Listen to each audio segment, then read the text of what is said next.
All right, guys, what's going on? It's Jack, and welcome back to another video. And today I want to talk about probably, arguably, the most popular topic in multiplayer shooter gaming today. And no, it's not SBMM/EOMM. I think the cheating situation is more popular than that, and even more negative than that, if you ask me. So let's get right into it now. First of all, I got to give a shout out to the PC community, man, because before crossplay ever became a thing in multiplayer shooters, long before that, the PC community has been dealing with cheaters since God knows how long. And I'm not talking about the kind of cheats to where you enter a code and you have unlimited lives in a single player game, or have all your stuff unlocked and stuff like that. No, no, no. I'm talking about cheats in multiplayer shooters that to where there's actually providers out there that make these cheats, and gamers will buy them for a price, a fairly cheap price, mind you.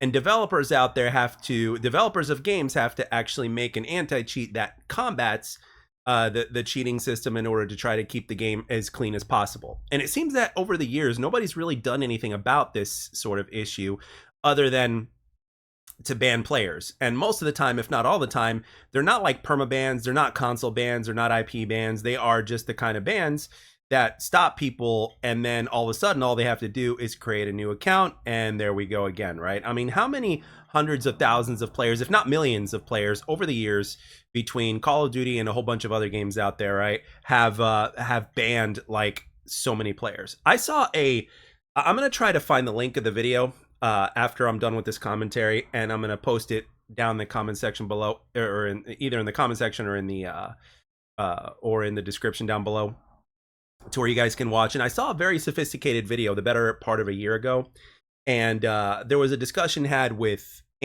anti-cheat makers or devs or whatnot, and they were discussing of just how sophisticated cheats have gotten and how they're upgraded and how easy it is to get it and how cheap it is, etc., etc.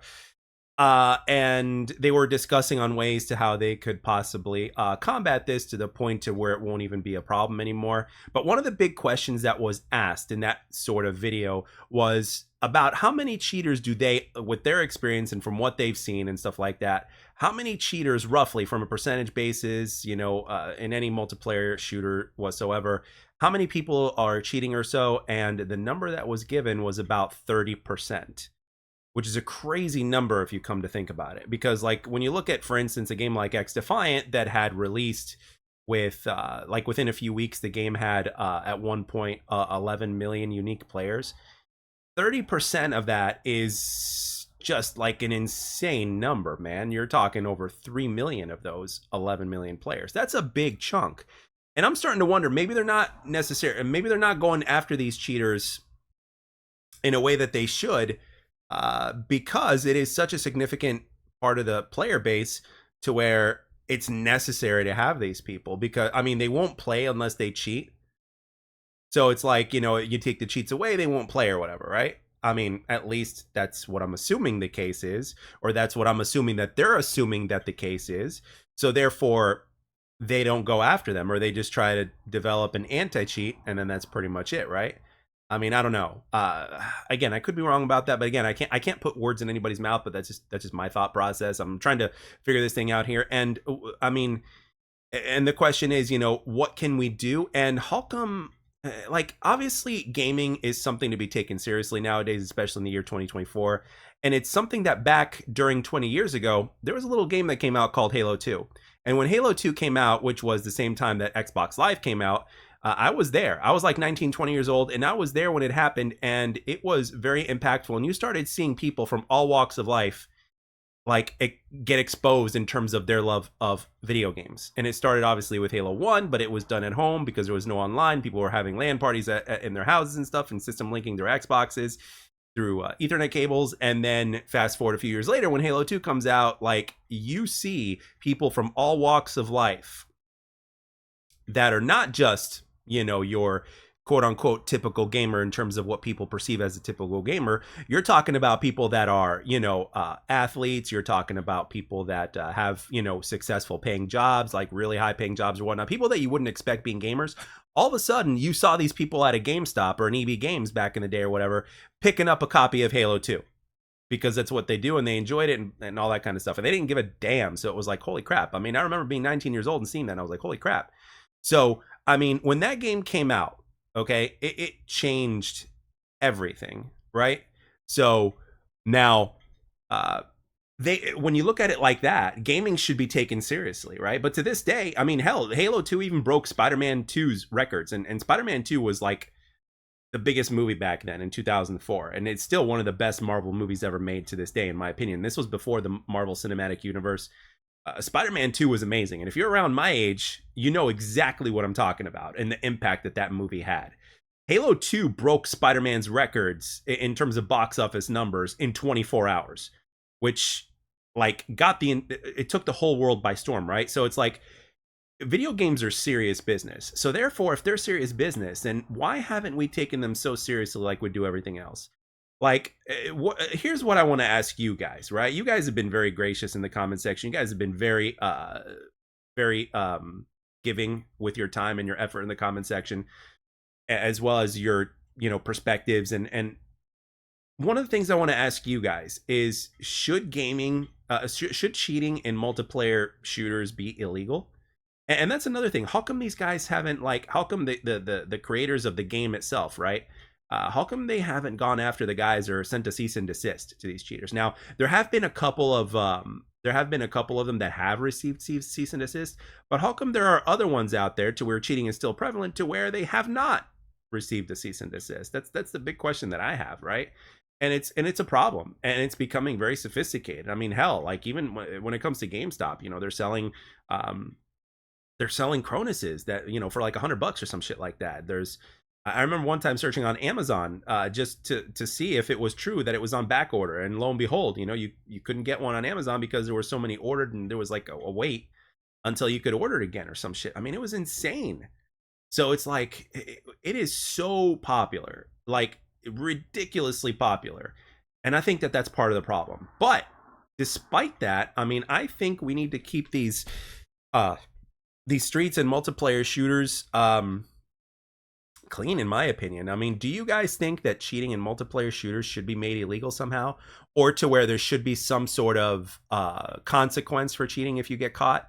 Like, obviously there are things like IP bans or or console bans and stuff like that. Now, obviously people can buy a new console and they can cheat again, but at the same time, when you're spending money, that's going to make you think twice at least. And again, not everybody has a whole lot of money to spend, right? Most of the, like, I remember, what was it, 60 to 70% of the population here in the United States are, living from paycheck to paycheck. So, if all of a sudden you were to take away, if you were to permanently, through console ban or hardware ban or IP ban or whatnot, you can't use that. It's like that's a pretty big chunk of money. So I'm saying, like, if you have some sort of consequential punishment to where there's money involved, to where there's like a fee that you have to pay because you got caught cheating or whatnot, I mean, I think that would make a significant difference. Because if you think about it, I mean, fees are one of the things that keep people in line, so to speak. Obviously, there are still people, regardless of whether or not they have money, that still don't give a damn. They're still going to do what they want. But at the same time,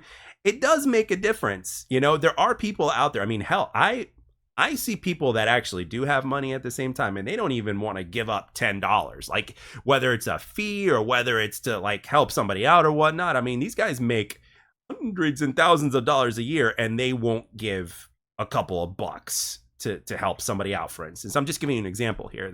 I'm sure you guys have seen the same. Obviously there are people that are also on the opposite side that are generous, but you get the deal, right? A lot of people are not. So it's like, money talks at the end of the day. So if people somehow get punished by paying a fee because they cheated, and then that fee increases, and then eventually it turns into something else. I mean, I think I even read online somewhere, I don't remember where, it's been a while now, to where there was somebody that obviously there was a video game tournament, and this wasn't something that took place in the United States. It was in another country. I don't remember which country it was, but there was a video game tournament, and one player got caught cheating, and they actually did some time, believe it or not. And I think one of the reasons why they did time was because it was in, a gaming tournament to where money prizes were involved.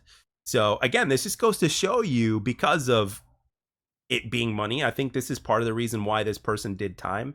And again, the rules in different countries are different, and I think that's one of the things to where, like, obviously to where things are different because it's here in the States and how other countries do their thing. But I'm just saying, do you guys think we need to really have some strict punishments for cheaters? I mean, because it really does amaze me that despite the fact that the gaming industry is a multi-billion-dollar industry, right? We all know how much Activision makes from COD, regardless, right? We know that Grand Theft Auto 6 is going to break records when that game releases. We know this, right? So when you have an industry that makes that kind of money, you better damn well take it seriously, you know? So it's like, well, we need to treat it as seriously or whatnot. So, I mean, I'm just wondering why there haven't been any, harsh punishments or whatnot, or if there's something that is staring at me in the face that I haven't seen or even thought of that's like preventing this from happening from, I don't know, from a legality standpoint or something like that. I don't know. I do not know, but at the end of the day, I still want to know your opinions and your thoughts on the matter, right? Should there be more harsher punishments for cheating, and should it be illegal? Should it have some sort of fee to where people have to actually dish out money because they got caught cheating and pay a fee, and maybe go through a probationary period to where they don't play the game again until they're eligible to play and all this other stuff? I mean, I don't know. I mean, that's in my opinion, that'd be great if we would have something out there that would make a difference, because so far nothing has really made a difference. The only thing I could see as of right now is that like there are a few games out there like what's it called? Valorant, to my knowledge, is one of the they have like one of the best anti-cheats out there. I remember somebody in my comment section very briefly explaining to a certain degree how Valorant's anti-cheat system is that good.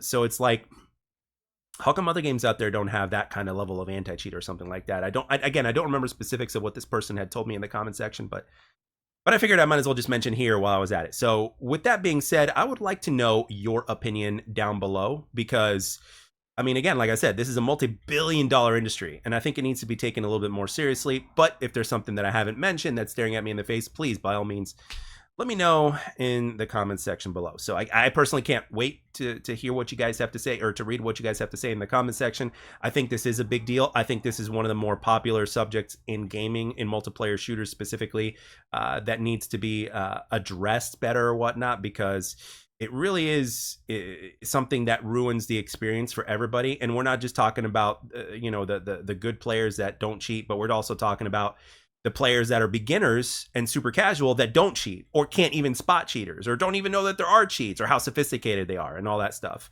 So it really does ruin the experience for them as well. But with that being said, guys, I'm going to end it here. I want to know in the comment section, of course, what you think. And thank you all so very much for taking the time to watch and or listen. I hope you enjoyed this video, and I'll catch you guys on the next one.